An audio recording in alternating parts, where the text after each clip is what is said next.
Krishna Hare Krishna Krishna Krishna Hare Hare Hare Rama Hare Rama Rama Rama Hare Hare Hare Krishna Hare Bol Hare Rama Hare Rama Rama Rama Hare Hare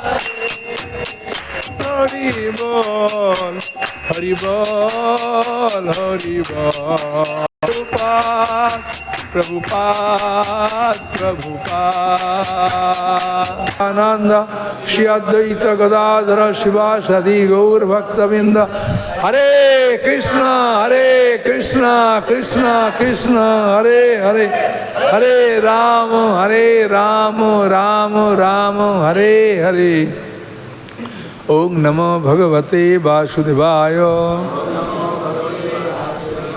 Om Namo Bhagavate Vasudevaya Om Namo Bhagavate Vasudevaya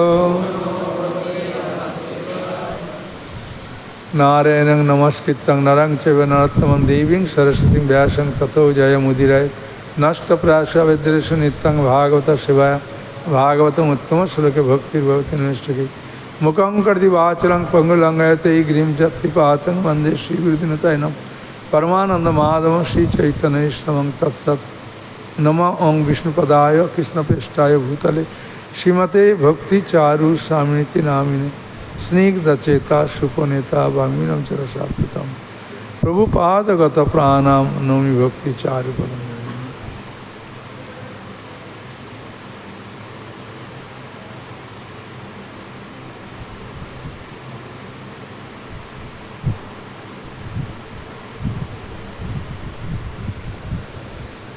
আজকে খুব সুন্দর শ্লোক তা যে শ্লোকটা লিখেছে ওর হাতে লেখাটাও খুব সুন্দর এত হঠাৎভাবে এত সুন্দর তাড়াতাড়ি লিখতে পারলো আমি খুব আনন্দিত তাহলে স্কন্দ 3 অধ্যায় 20 শ্লোক সংখ্যা 36 ঠিক আছে নৈকত্রাতে জয়তি শালিনী পাদ পদ্মং ঘন্নান্তমো করতলেন পতাৎ পতঙ্গা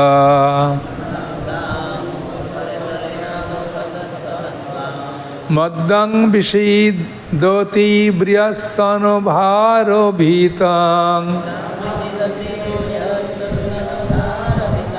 শান্তি বদিষ্টিরমলা সুশিখা সমা নৈকত্রাতে জয়তি শালিনী পাদ পদ্মং ঘনান্তমো করতলেন পতৎ পতঙ্গা মদ্দং বিষীদতি বৃহস্তন ভারভীতং শান্তি বদিষ্টিরমলা সুশিখা সমা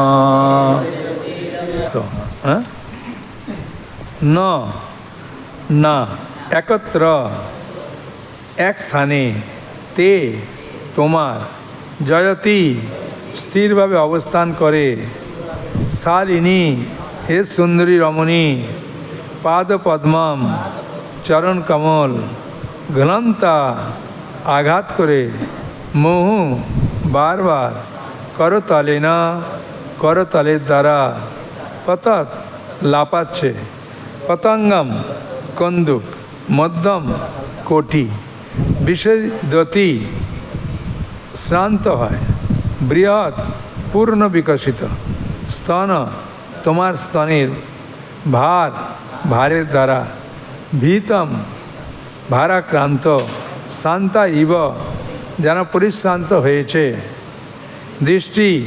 দৃষ্টি অমলা স্বচ্ছ সুন্দর শিখা তোমার চুল সম গুচ্ছ।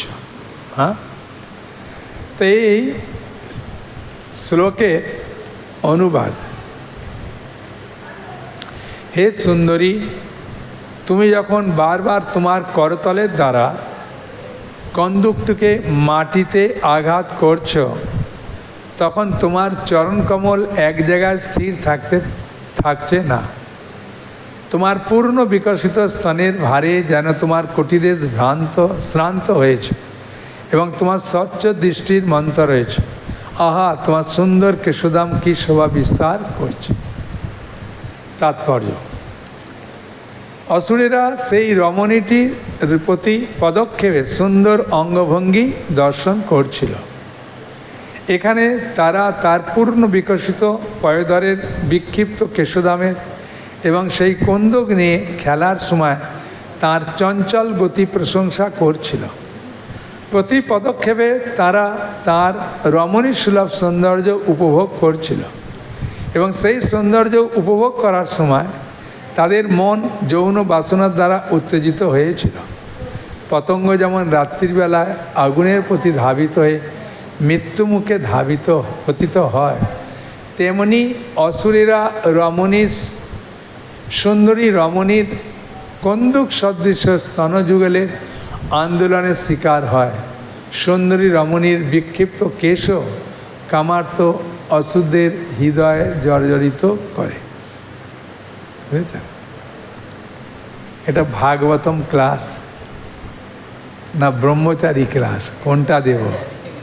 হ্যাঁ, কোনটা দেব? হ্যাঁ, তাই না? এই আলোচনা প্রথম থেকে হচ্ছে, তাই না? এখন প্রশ্ন হচ্ছে যে যদি কোনো নোংরা জিনিসকে ঘাঁটি, তাহলে গন্ধটা ছেটাবে না চাপা থাকবে? হ্যাঁ, তাই না? এখন যদি কোনো বাড়িতে মা, বাবা, ভাই, বোন চারজনে বসে পাঠ করে, হ্যাঁ, তা এই শ্লোকটা পাঠে পড়েছে ছেলে। এখন পাশে বসে আছে কে?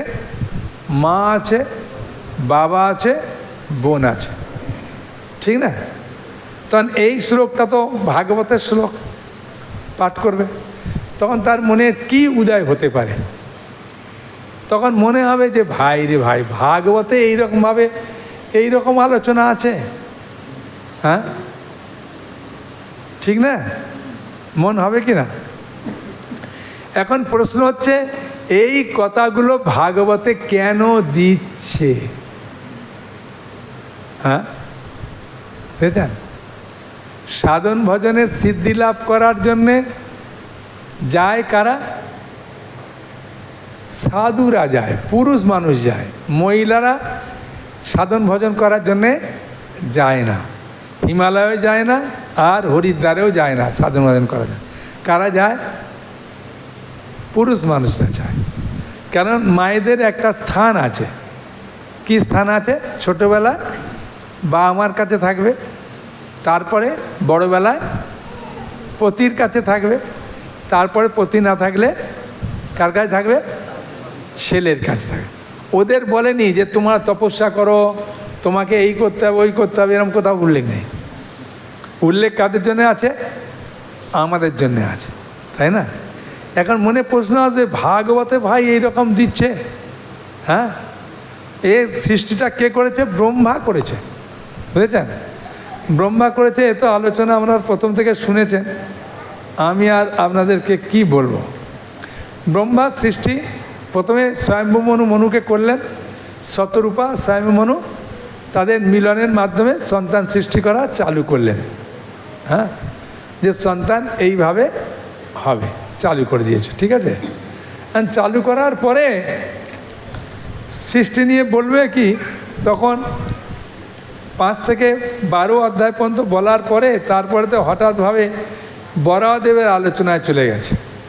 তো বরাহদেবের আলোচনায় চলে যেতে তখন বরাহদেব সম্বন্ধে বলল। বলার পরে আবার জিজ্ঞাসা করেছে যে আমাদেরকে বলুন সৃষ্টি সম্বন্ধে। তখন আবার সৃষ্টি সম্বন্ধে বলছে। তখন বলতে গিয়ে তখন বলছেন যে আমি প্রথমে তিনি 5 প্রকার তমগুণের সৃষ্টি করলেন। হ্যাঁ, বুঝেছেন?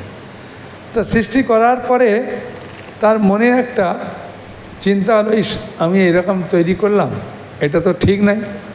হ্যাঁ, তাই ওটাকে ত্যাগ করে দিলেন। বুঝেছেন?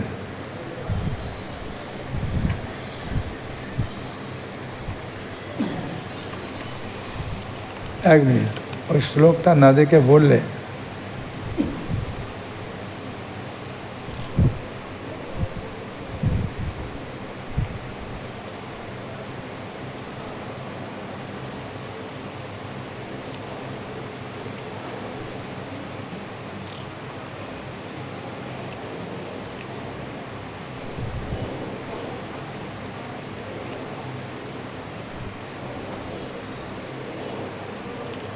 অনেক পিছনের দিকে আছে।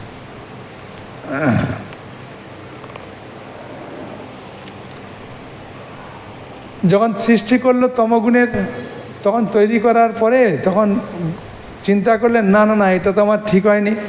হ্যাঁ, এই যে তামিশ্র, অন্ধতামিশ্র, তম, মোহ, মহাতম, হ্যাঁ, 5টি অবিদ্যার আবরণ সৃষ্টি করলেন। এই অবিদ্যা মানে হচ্ছে তমগুণ। বুঝেছেন?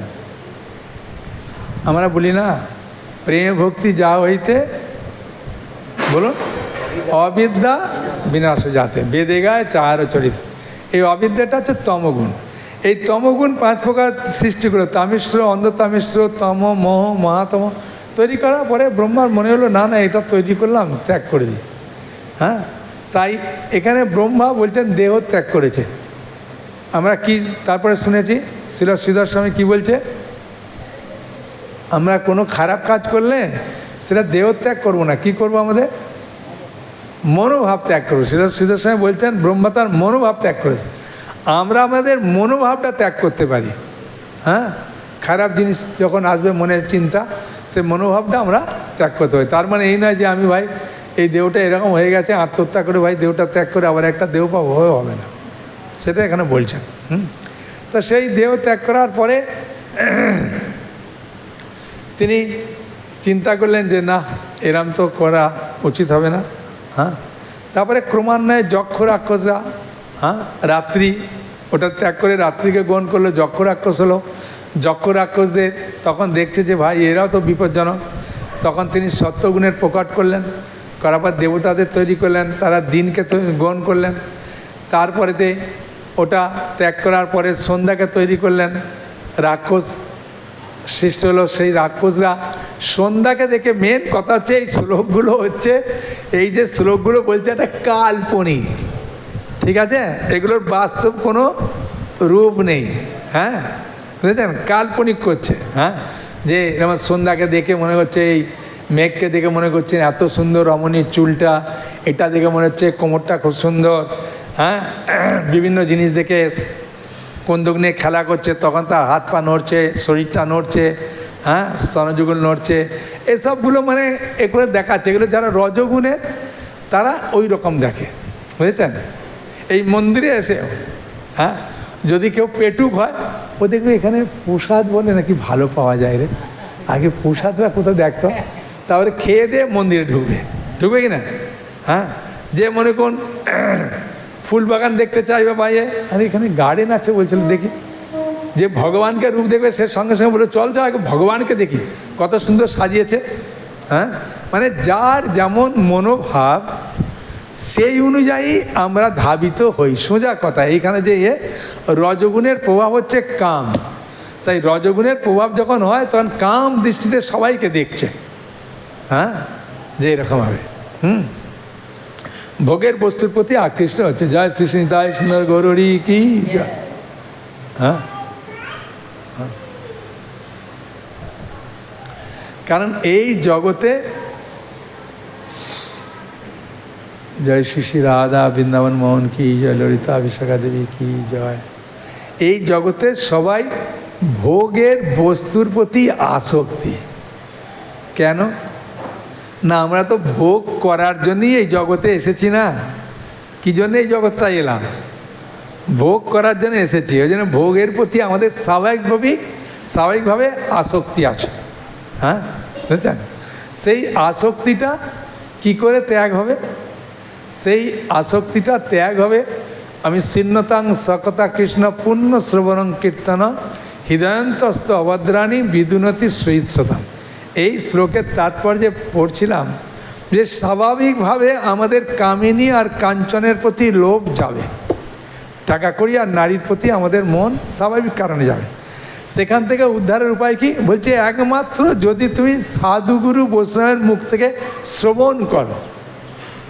হ্যাঁ, তাদের মুখ থেকে শ্রবণ করার ফলেই একমাত্র দূর হবে, বুঝেছেন? তা আমাদের মন স্বাভাবিকভাবে যাবে। আর এই জগৎটা এমনভাবে সাজানো গোছানো আছে, আমাদের ভোগ্যের বস্তুর জন্যে আছে, বুঝেছেন?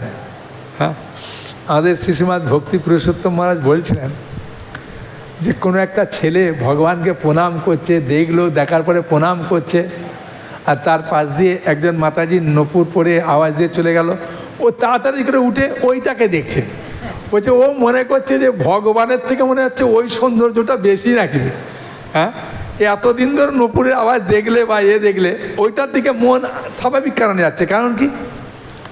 কারণটা কি না, আমাদের প্রবৃত্তিটা স্বাভাবিকভাবে ওই দিকে যায়, ভগবানের দিকে টেনে টেনে নিয়ে আসে। হ্যাঁ, বাচ্চা ছেলে যেমন খেলার দিকে চলে যায়, ওকে বলতে হয় না খেলার জন্যে, ও ঘুম থেকে উঠি বলে মা এটা দাও খেলতে যাবো। পড়ার জন্যে ওকে টেনে টেনে বসাতে হয়, বাবা পড়, হ্যাঁ আদর কর।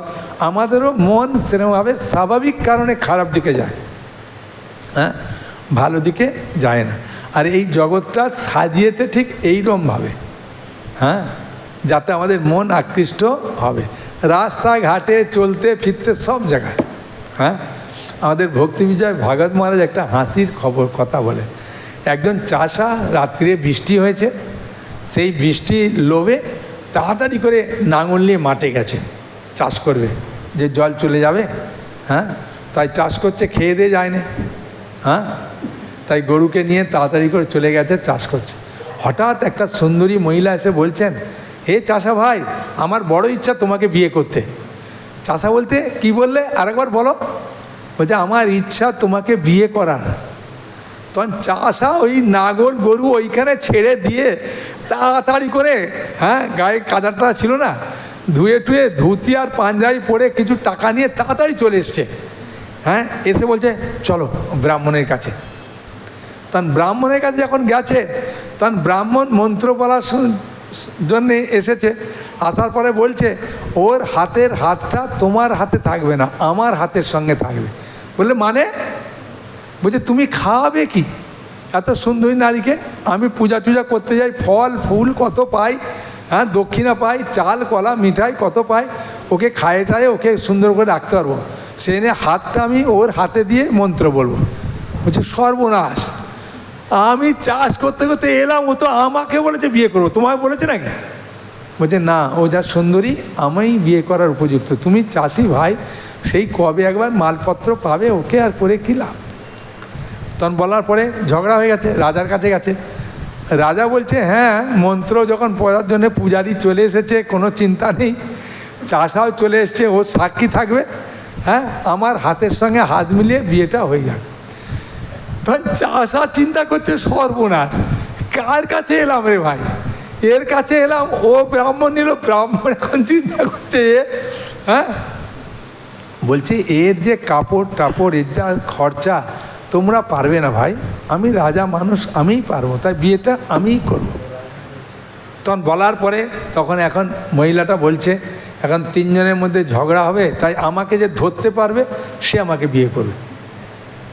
তখন চাষা চিন্তা করছে ভাই, আমার যা শরীরের তেজ আছে এখনও, আর আমি যা পরিশ্রম করি, আমি যা দৌড়াবো, ওকে আমিই ধরবো।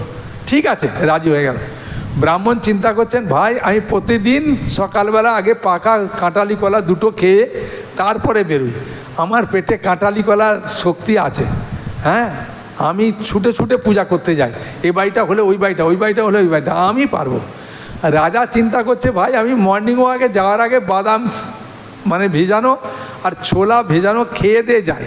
হ্যাঁ, আমি তো পারবো আগে। তা ছুটতে ছুটতে কিছু দূর গিয়ে চাষা গেল পড়ে যেতে চিন্তা করলো, হায় রে খাবারটা চলিয়ে গেল রে। তাই দাঁড়িয়ে দেখছে, কিছু দূর বাদে দেখে ব্রাহ্মণ পড়ে গেল। ব্রাহ্মণও দেখলো, যা খাবারটা চলে গেল রে, আচ্ছা। ও দাঁড়িয়ে দেখছে।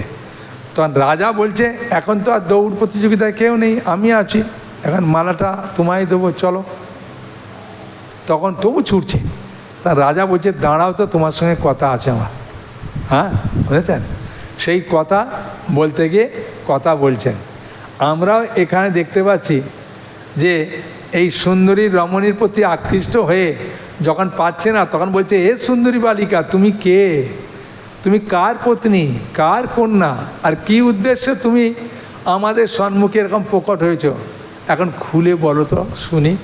হ্যাঁ, এই অসুর বুদ্ধিরা এরম যখন করে, যখন ছোটে তখন পায় না, তখন জিজ্ঞাসা করে। তাই এখন রাজা জিজ্ঞাসা করছে, রমণী সত্যি করে বলো তো, তোমার পরিচয় কি, তোমার বাবার নাম কি, মায়ের নাম কি, তুমি কি উদ্দেশ্যে এখানে এসেছো, সত্যি করে বলো। তখন রমণীটা দাঁড়িয়ে বলছে, আমি এই জগতের চাচ্চিক্য রূপ, সবাই আমাকে ছোটে ধরার জন্যে, কেউ ধরতে পারে না, আর এই ছুটেই মারা যায়। হ্যাঁ, তা এই শিক্ষাটাই এখানে খুব সুন্দরভাবে তুলে ধরছে। আমাদের দৃষ্টিতে আমরা যার প্রতি আকৃষ্ট হয়ে ছুটিয়ে করি, ধরতে তো পারি না, উপরন্তু আমরা দুঃখ পাই। হ্যাঁ, বুঝছেন? শ্রীশ্রীমৎ রাধানাথ স্বামী মহারাজ একবার ক্লাস দিচ্ছিলেন, আর সেখানে কয়েকটা গৃহস্থ ভক্তও ছিল, যারা স্ত্রীর থেকে মানে ভালো কথা বলতে গেলে একটু বকা টকা খেয়ে ওইখানে বসেছে। হ্যাঁ, আর খুলে বলছি না। তাদেরকে জিজ্ঞাসা করছে, তোমরা তো বিয়ে টিয়ে করলে, ছেলে মেয়েও তো চাকরি টাকরি করছে, কি অভিজ্ঞতা? বলছে, অভিজ্ঞতা মহারাজ, এই আপনার এই ব্রহ্মচারী ক্লাসে বসে যে সুখ পাচ্ছি, ওইখানে ওই সুখ পাইনি, এইটাই আমার অভিজ্ঞতা। তখন বলছে, মহারাজ বলছেন, কি বলছে দেখো। হ্যাঁ, বলছে, প্রথমে একটুখানি চন্দ্রমুখীর মতো একটু দেখা যায়, তাও মেঘে বেশিরভাগই ঢাকা দেয়, তারপরেতেই তো সূর্যমুখী, তারপরে জ্বালামুখীতে কী যে জ্বালা, কী যে যন্ত্রণা পাই, সে আর বলার নেই মহারাজ। সেই জন্য এইখানে বসে যে কী আনন্দ, এই সুখটার মতো আনন্দ নেই মহারাজ। জীবনে মনে হচ্ছে যেন প্রচণ্ড ভুল করে ফেলেছি।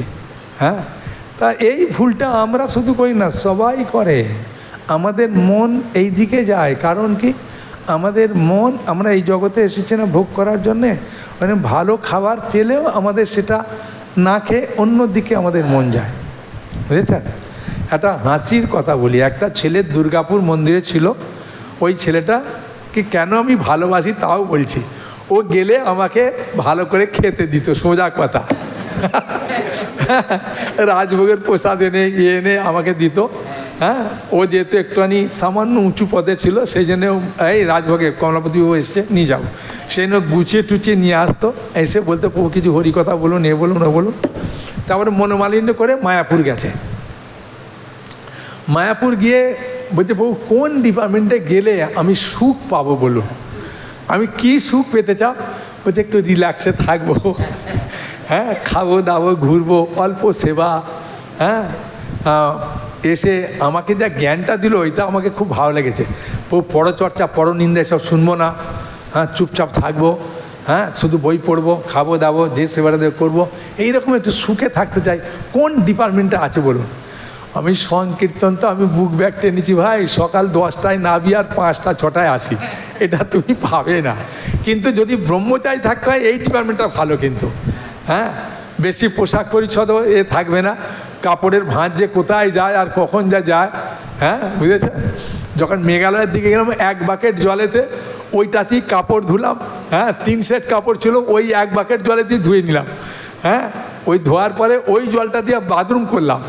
হ্যাঁ, ওই জলটা ফেলিনি, মাথা খারাপ, জল পাবো কোথায়, ওটা দিয়ে বাথরুমে কাজ করলাম। করে পরে তারপরেতে ওই যে বাকেট ডেকেছে, বাথরুম তো একটাই, ঢুকে বলে বাথরুম রেখে করছে, তখন ওদের থেকে ভিক্ষা চাইলাম, এক মগ জল দিয়ে, এক মগ জল দিয়ে ওই এক মগ করে জল দিয়ে কোনো মতে দিয়ে আমি দেখি যা শরীরটা ভিজে গেছে ভাই, যা মুছে নে ভাই, আর উপায় নেই, কোনো মতে চললো।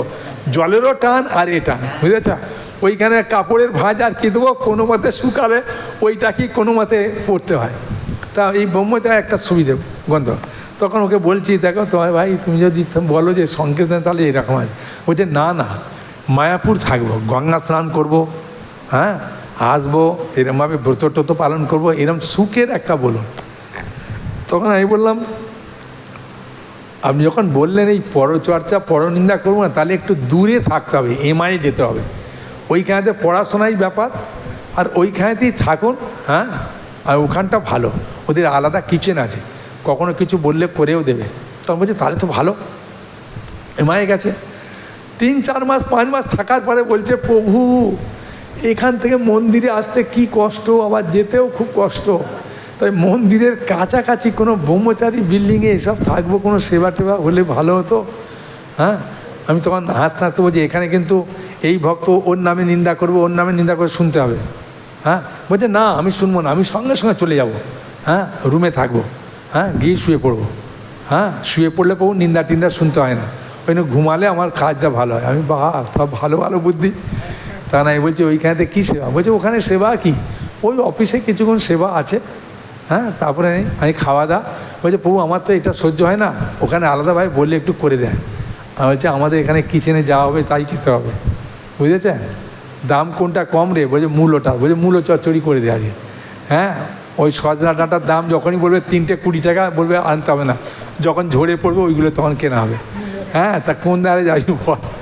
তখন বলার পরে তখন আমি ওকে একটা সুন্দর উদাহরণ দিলাম। ওই উদাহরণটা পাওয়ার পরে ও আর ওই ডিপার্টমেন্ট থেকে আর ছাড়ার কথা কোনোদিনও বলে না। বলছে না প্রভু, আমি বললাম একজন ইঁদুর, কয়েকটা ইঁদুর তারা মিটিং করছে, বলছে দেখো এই বাড়িতে জন্ম, এই বাড়িটা আমরা কত দিন ধরে জন্মগ্রহণ করলাম, থাকলাম, বড় হলাম, আর এই বাড়ির মালিক এখন জাঁতাকল কিনছে, আবার একটা বিড়াল কিনেছে, আবার লাঠি নিয়ে ঘুরে, দেখা বলে মারবে, মাথায় মারবে। এই অত্যাচার কী দরকার আছে ভাই? তার থেকে ভাই এখান থেকে চলে অন্য জায়গায় যাওয়া, জঙ্গলে যাবো, জঙ্গলে কত গাছ আছে, ফলের গাছের অভাব ভাই, হ্যাঁ থাকার অভাব, আমরা কোটরে থেকে যাও, অসুবিধা কী আছে? তখন বলছে দেখো ছেলে মেয়ে নিয়ে একসঙ্গে সবাই গেলে অসুবিধা আছে, তাই বড় ছেলে তুমি যাও, গিয়ে আগে ঘুরে আসো। তখন বড় ছেলে গেছে, গিয়ে একটা বড় গাছে উঠে আগে কোটরে গেছে, গিয়ে দেখছে ভাই কোটর থেকে আর বেরোতে পারছে না, কা কা করে কাক ডাকছে, বলছে বেরোলেই তোর ভেতরে। হ্যাঁ, সারাদিন উপবাস কেটে গেল।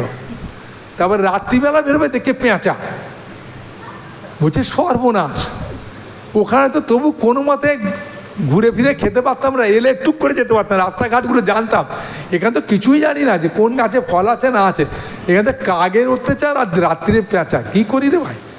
হ্যাঁ, গিয়ে বলছে যেখানে আছি ওইটাই ভালো। বুঝে কেন? বুঝে এখানে মরলে এখানেও লাভ আছে। হ্যাঁ বুঝেছ? বুঝে কেন? বলছে ওখানে পেঁচা ধরে নিজে কোথায় খাবে, আর কাক যে কোথায় খাবে, এখানে মারলে এক ঘা মারলে তবু একটু যেতে পারবো, বকা টকা দিলেও একটু গিয়ে শুতে পারবো, একটু রেয়াই আছে, এখানেই থাকে। তো এই উদাহরণটা আমি একটা মানে সংকীর্তন সমাচার পত্রিকাতে পেয়েছিলাম। তা পাওয়ার পরে আমি কি করি, আমার প্রথম বলে দিচ্ছে, আমার পড়ার সময় খুব কম। সাধুগুরু বৈষ্ণব যখন বলে খালি আমি নোট করি, ওই জন্য আমার নোট করতে করতে ভাই আলমারিতে সবাই এসে বলছে বই কোথাও, আপনার তো সব নোটের ডায়েরি 86টা মতো হয়ে গেছে, তাও ছোটোগুলো বাদ দিলে ধরলে যে কটা হবে ভগবান জানে। অনেক ডায়েরি ওই বাচ্চা দিয়ে লিখে টিকে গঙ্গায় দিয়ে দিয়েছি, রাখারও জায়গা নেই, দেখছি ছড়াছড়ি গেছে, আর পকেটে ছোটো ডায়েরি থাকে, বড় ডায়েরি এরকম হয়ে গেছে। হ্যাঁ, ওইগুলোকে নোট ফাইনাল করতে করতে ওই সব নোট দেখে কোথাও ভালো জিনিস পেলেই সঙ্গে সঙ্গে আমি নোট করে রাখি, আর ওইগুলি ক্লাসে বলি। হ্যাঁ, আর ক্লাসে বলে ওইগুলোতেই হাততালি নিয়ে আমার সংসার চলছে। সোজা কথা, আমার সংসারটা চলছে এটা। আমার যে গেলে মন্দিরে গেলে এই যে গ্রন্থ প্রচারে গেলে এই যে প্রচারটা হতো, ওই মানে বল তো আর কেউ জেনে শুনে মারে, দেখেছ? যে প্ল্যান করে মারবে, যখন গোল দিতে যায় তখন চিন্তা করে বাঁ পায়ে আজকে গোল দেবো, এরম বলবে না, বল যেমন আসে সেরম দেয়, মাথা দেয়, এরম দেয়, বাঁ পায়ে দেয়। তা যে যেমন প্রশ্ন করে ওকে আমি প্রথমেই বলি, দারুণ প্রশ্ন করেছেন, এরকম প্রশ্ন কোনোদিনও শুনিনি। হ্যাঁ, এটা বলা মাত্রই আমি তোর মনটা খুব খুশ হয়ে যায়, ও তখন শুনতে চায় আমি দারুণ প্রশ্ন করেছি। আমি প্রথমেই বলে ওকে আমি আগে করি। হ্যাঁ, বুঝেছেন? তা ধরার পরে তারপরে ওকে সাইজ করে বলটাকে তারপর আমি মারি। হ্যাঁ, হট করে যদি মেরে দিই ওই বল তো কোথায় যাবে ঠিক নেই। ওই জন্য প্রথমে যে যা পড়ুক, একজন এত গালাগালি দিচ্ছে আমাকে হিন্দিতে। হ্যাঁ, আমি সব বুঝতে পারছি। আমার গেঞ্জিটা একদম ভিজে ছিল। আমি দেখছি সারাদিনে গেঞ্জিটা ভিজা নিয়ে ঘুরতে হয় বাবা। আমাদের গাড়ি কোথাও দাঁড়ালে 5-10 মিনিটের মধ্যে গেঞ্জি ভিজবেই, একদম গরম করে জল, গরমকালে। তা কী করবো ভাই, অফিসও খোলে না। আবার লালুর রাজত্বকালে 12টায় আসে, 3টায় যায়। হ্যাঁ, লালুর রাজত্বকাল ছিল আবার বিহারে। তখন আমি দেখছি আমার হিন্দিতে আবার কি, পুরুষোত্তম মহারাজ খালি বলে দিচ্ছে গা যোগ করলে হিন্দি। তাই আমি লেগা, পড়েগা, পয়সা দেগা, জায়গা, এই 4টে মুখস্থ করে পুরা চালাই। হ্যাঁ, লেগা, দেখেগা, পয়সা দেগা, জায়গা। হ্যাঁ, ওই খালি গা যোগ করে করে চালাই। এখন একটা দেখি পিডাব্লিউডি অফিস খোলা আছে, তো ওইখানে দেখি গিয়ে বসলাম, ফ্যানটা চলছে। আমি যে গেঞ্জিটা ভাই শুকাই, নালে ভিজা গেঞ্জি নিয়ে সারাদিন ঘুরতে হবে। তো ও ব্যাঙ্গালোরে গিয়েছিল। তো ব্যাঙ্গালোর গিয়ে ওই মন্দির দিয়ে ঢোকানোর সময় কেমন বিভিন্ন বিক্রি করে, এই পয়সা দিলে এই গেট দিয়ে ঢুকবে, এই দিয়ে, এরকম দুঃখ পেয়েছে ও বলে যাচ্ছে। আমি তখন চিন্তা করছি, ও তো মুখে বলছে ভাই আমার গেঞ্জিটা শুকানো নিয়ে ব্যাপার, ও তো আমাকে মারছে না, যা বলছে বলুন। হ্যাঁ, তো ও দিব্যি গালাগালি দিয়ে যাচ্ছে আমাকে। হ্যাঁ, গালাগালি বলতে কি, এটা চিটিংবাজ, এই সাধু মানুষ, এই করে ওই করে, আমি শুনছি। তারপরে ওর বন্ধু এলো, আবার বলছে। তার আমি গেঞ্জিটা হাত দিয়ে দেখছি এখনও অনেক বাকি রে ভাই। হ্যাঁ, তা আমি দেখছি বসেই থাকি। তা বলার পরে ও কোনো জায়গায় একটা ফাইল আনতে গেছে। তখন আমি ওকে বলছি, হ্যাঁ আমার তো হিন্দি ওই রকমই, হ্যাঁ কার যে সঙ্গে কী যোগ করে দেবো ভগবান জানে। হ্যাঁ, এখন তো অনেকটা ভালো হয়ে গেছে, এখন তো আর ওই রকম বলতে পারবো না। হ্যাঁ, তখন ওকে বলছি আপকা যে দোস্ত হয় না, কেন ওই একটা সিনেমা দেখেছিলাম না দোস্তি নাকি, তখন শুনলাম যে দোস্ত মানে বন্ধু। হ্যাঁ, ওইটা আমার মনে আছে যে কি একটা সিনেমা দোস্ত বলে একটা দোস্ত একটা ছিল। আমি বললাম কী রে, বোঝে দোস্ত মানে বন্ধু। তখন বলছে आपको बंधु दोस्त का पैसा नहीं है, वो गीता लेने के लिए कितना बात मीठा मीठा बोला। हाँ, तो दूसरा के पास गया पैसा हाँ आने के लिए। তখন ও বলছে, ওকে ফোন করে বলছে, এই তুই যে গালাগালি দিলি ও তো বুঝতে পারে না রে। ও বলছে নাকি তুই গীতা নেওয়ার জন্য ওকে বসিয়ে রেখেছিস।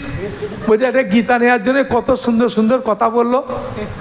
বলছে তাই, ও কিছু বোঝে না। বলছে তুই যে গালাগালি দিলি আমাকে, বলে কিচ্ছু বোঝে না, ও তো বলছে আমি হিন্দিই বোঝে না।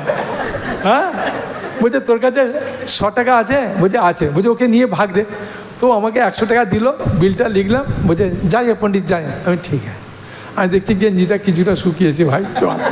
হ্যাঁ, মানে যে যা বলুক আমি ওসব আর মনে করি না। আমি দেখছি আমার কাজ ভাই বিক্রি করা ভাই, আমি যে উদ্দেশ্য নিয়ে এসেছি ওইটা সফল করি।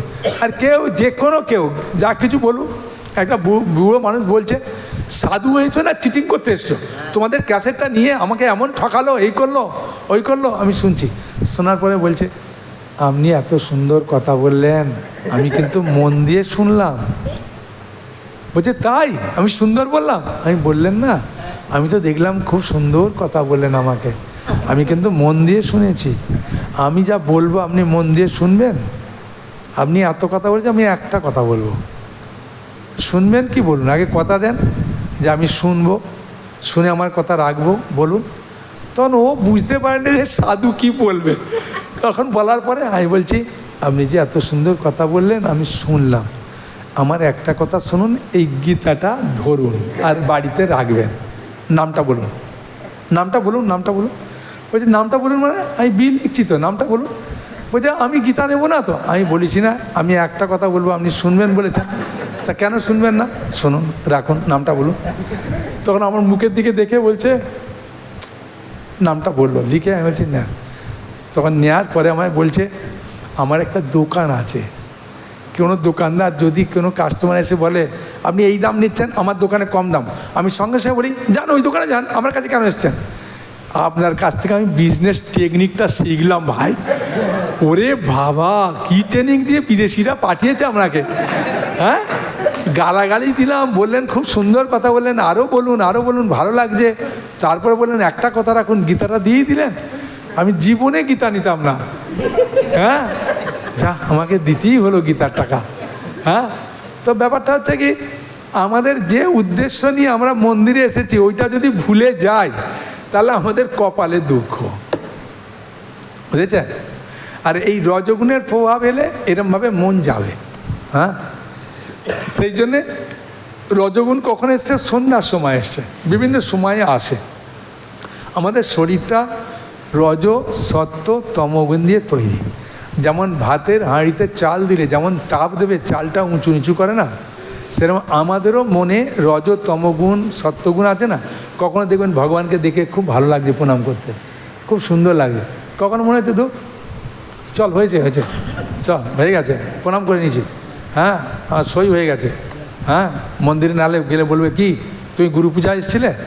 হ্যাঁ, দেখে দিয়েছি, প্রেসিডেন্টকে দেখে দিয়েছি মুখটা। চলো ওইদিকে দিয়ে পালা, চললো কি রে, ওই এরিয়ায় নেই। হ্যাঁ, বুঝেছেন? তা এইগুলো আমাদের মধ্যে আসবে না তা নয়, আসাটা স্বাভাবিক। তাই আমাদের মনের যেসব সমস্যা, এখানেতে ব্রহ্মা যখনই যা কিছু আসছে, ব্রহ্মা ভগবানের প্রতি শরণাপন্ন হচ্ছে। এইখান থেকে আমরা একটাই শিক্ষা নিতে পারি, ব্রহ্মা বড় উঁচু পোস্টে গেলে, যত উঁচু পোস্ট তত বিপদ। মনে হবে যে ভাই উঁচু পোস্টে গেলে বিপদ কম, তা নয়। হ্যাঁ, তত বিপদ আছে। হ্যাঁ, ব্রহ্মা যেহেতু একটা উঁচু পোস্টে আছে, বিপদ আসছে, ওর সঙ্গে সঙ্গে ভগবানের কাছে শরণাপন্ন হচ্ছে। তাই আমাদের মধ্যে সমস্যা আসবে, আমরা কোথায় শরণাপন্ন হব? জোরে বলুন, ভগবানের কাছে। ভগবানের কাছে এসে আমরা খুলে ভগবানকে বলবো যে ভগবান এরকম হচ্ছে, এই হচ্ছে, কি করবো? তখন ভগবান সমস্যার সমাধানের জন্যই দাঁড়িয়ে আছে। হ্যাঁ, বুঝেছেন? এর ভেতরে ঢুকলাম না কেন, এর ভেতরে ঢুকে কি করবো আর? হ্যাঁ, বুঝেছেন? বলুন, কারো কোনো প্রশ্ন থাকলে বলুন। হ্যাঁ, 8 মিনিট আছে, বলুন। 8 মিনিট না 10 মিনিট আছে, বলুন।